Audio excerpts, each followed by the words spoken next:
4 days in London. That's all it took. One moment you arriving, the next you're already living. And the city has changed you.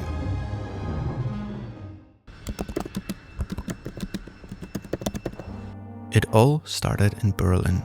The airport, the boarding, that quiet moment before takeoff. A few hours in the air, drifting above the clouds. And just a couple of hours later, London appeared beneath the clouds. A city I've been to before, but one that always feels different each time I arrive.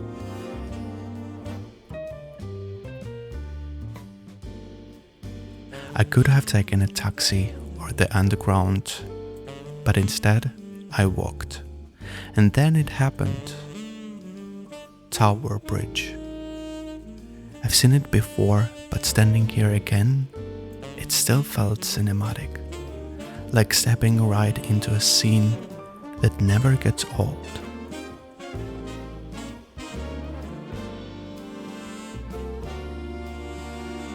I wanted to see the city from the river.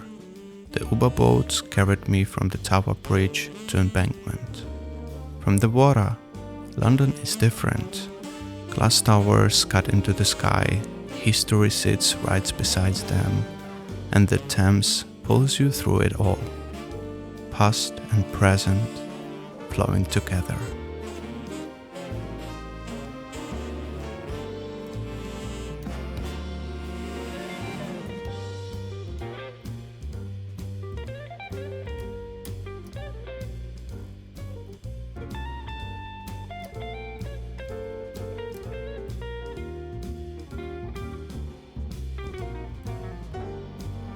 At Embankment, the rhythm shifted.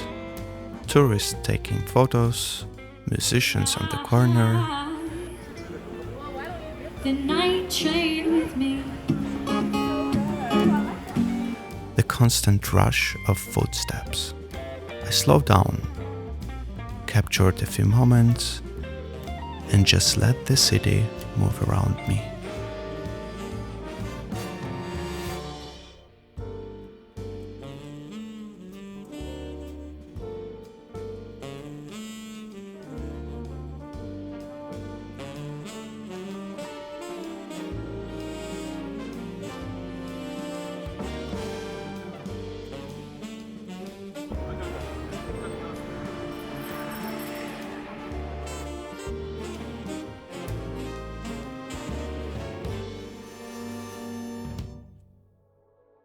Later, I checked into my hotel near Covent Garden. Just a quick pause.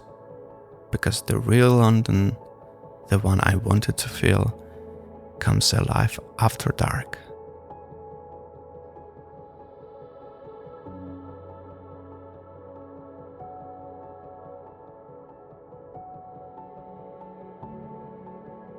At night, London transforms.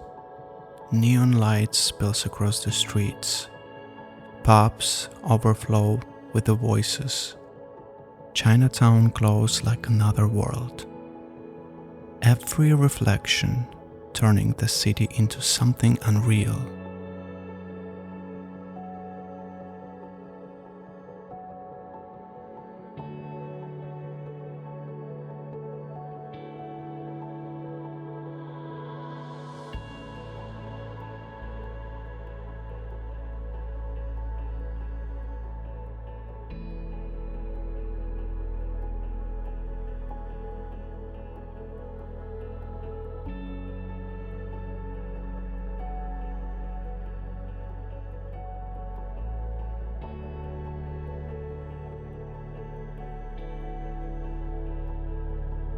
I finished my first day just walking with no plan.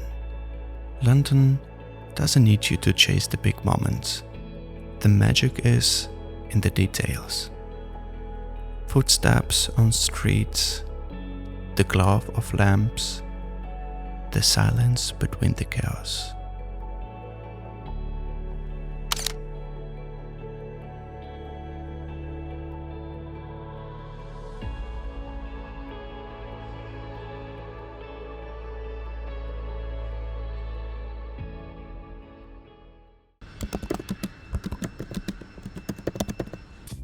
I've been thinking about this idea lately, that we always chase the perfect conditions.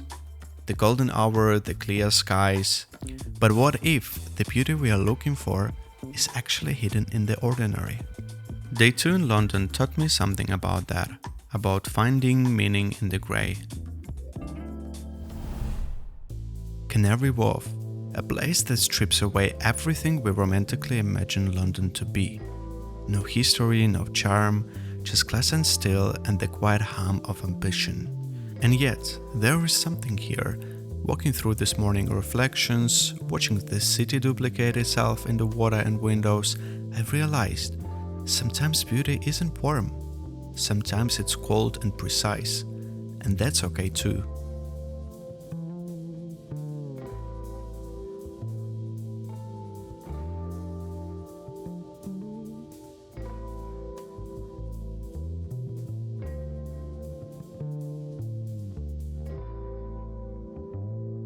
The underground is this strange meditation. Thousands of people all descending into the earth together, all separate, all connected. Then you rise. The cable car lifts you above it all, above the noise, the rush, the weight, and suddenly you are floating. It made me wonder, how often do we actually pause to see things from above, to get perspective on the worlds we are buried in?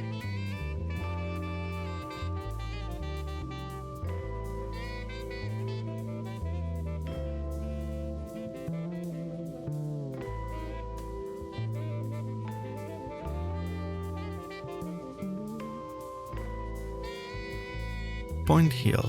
I came here looking for a view, but what I found was something quieter.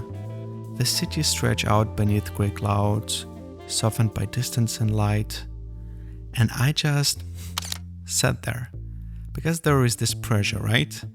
To always be moving, capturing, producing. But some moments aren't meant to be captured. They are meant to be felt. Greenwich Park feels like the city's way of remembering to breathe. Wide, open, spacious, alive in the way concrete can never be.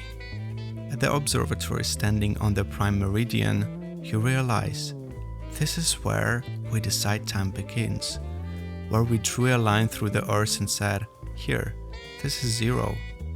It's arbitrary, but also profound, because so much of what we believe is real. It's just a story we agreed on, and maybe that's not a bad thing.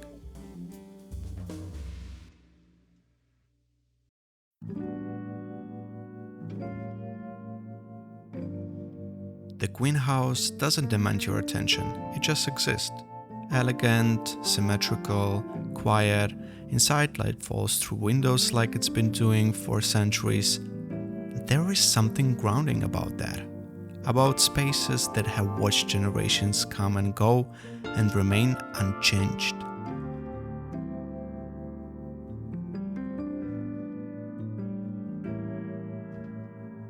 From there, I walked to the pier, because if you really want to understand a city, you have to see it from the water. The boat ride to Millbank is slow, deliberately slow. And in a world that always pushing you to go faster, to do more, there is something radical about just sitting, watching, letting the city reveal itself at its own pace. The Thames turned silver under grey skies. Bridges passed overhead like thresholds between worlds, and I thought about how we are always just looking for the next thing, the next destination, the next shot, the next moment. What if we just stay here?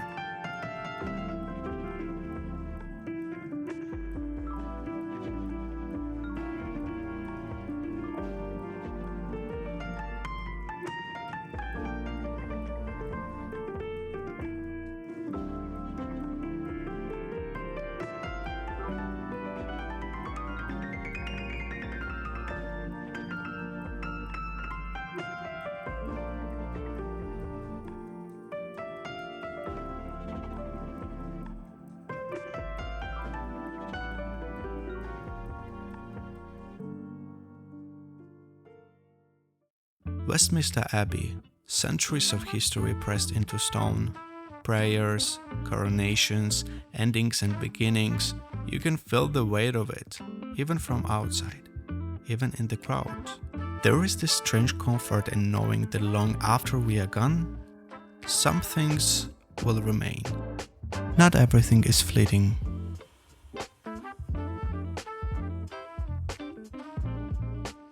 That evening I did something different.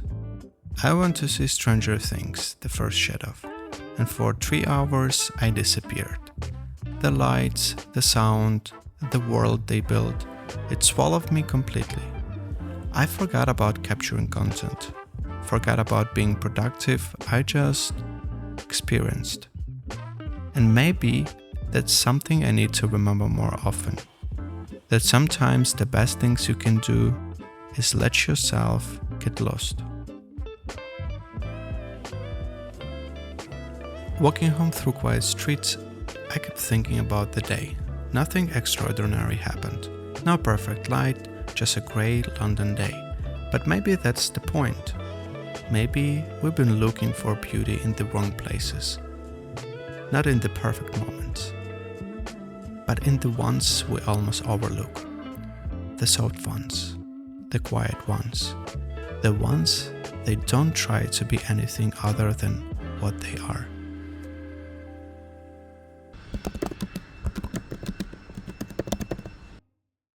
Day 3 started slow, cause all the walking every day just makes you so tired. I walked through the park, it was full of life. Pigeons, tourists, laughter, everywhere. But the sky? It couldn't decide what it wanted to be. The plan was to find one of the coziest bookstores in London. When I googled, I found one. Don't Books. It's a true paradise for book lovers. With its wooden shelves, high ceilings, and natural light, it has a warm and timeless charm. Every time I visit a place like that, I want to buy all the books. Time moves differently here. The world gets quieter, smaller, and that's exactly what I like. The afternoon was made of small moments. A cafe where nobody was rushing, people just sitting, talking, chilling. I also saw a street musician dressed as a Spider-Man in the underground playing a song. That's London for me. It doesn't try to impress you, it just exists, and that's enough.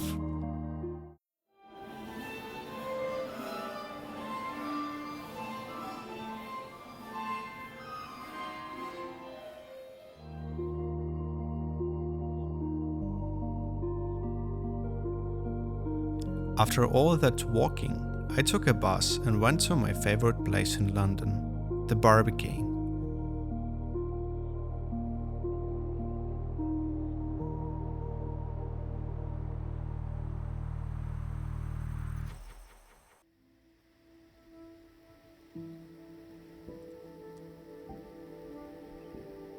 Built in the 60s as someone's vision of the future, concrete, heavy, and a bit intimidating.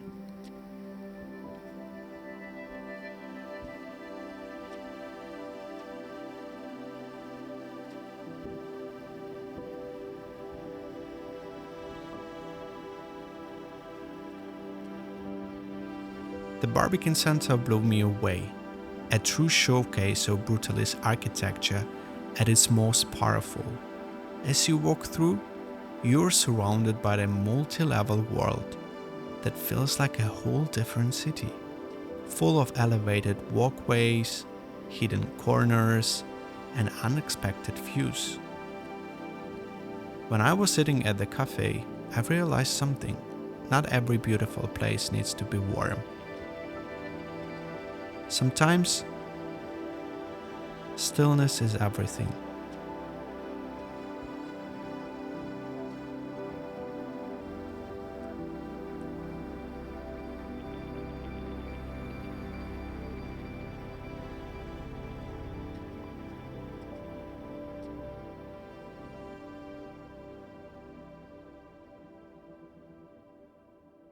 After the Barbican, I walked over the river.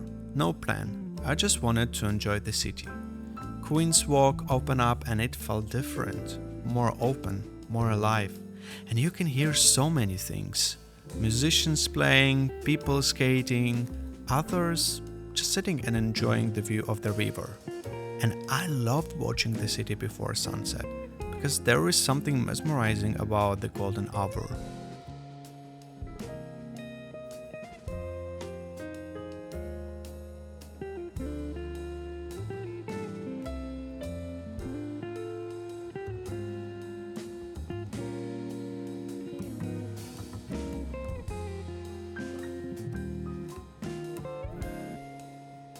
The sky turned all these colors, gold, pink, purple, and the whole city kind of slowed down with it.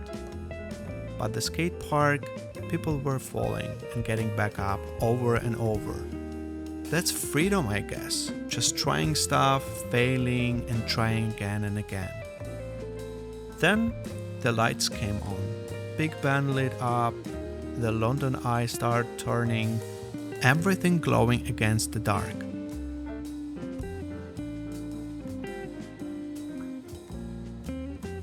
And I decided to stay there for a while and just enjoy the view.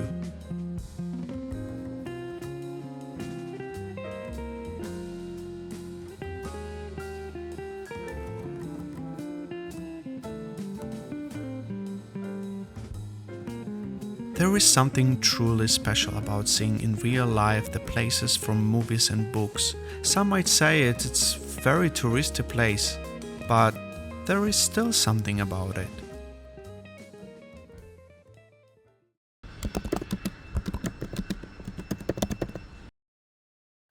My last morning in London started with a squirrel. Don't ask me why, but somehow it felt like the perfect start to my last day here. I walked through the park towards St. Paul's Cathedral, such an iconic spot, but what I love most is the space around it. People sitting on the benches, drinking coffee, reading, just taking a slow morning in the middle of the city. Then I hopped on the bus and filmed a few shots from the window. London always looks different from up there.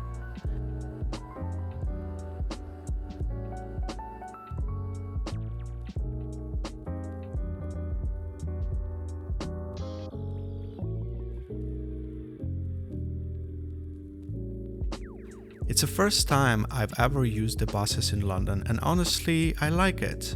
Though, coming down from the top deck sometimes feels like a mini challenge. I was just walking through the streets and then I spotted this little red shop, House of MinaLima. I had no idea what it was, but it looked too cool to just walk past. Every wall covered in posters, daily profits, Hogwarts letters, and all those tiny details from the Harry Potter. It's a paradise for Harry Potter fans and anyone who loves creative design. It turns out the shop's run by the two designers who actually worked on the films. I ended up getting a mystery postcard and one of their mystery bags. No idea what's inside yet, but I will save the unboxing for later on the train to Amsterdam.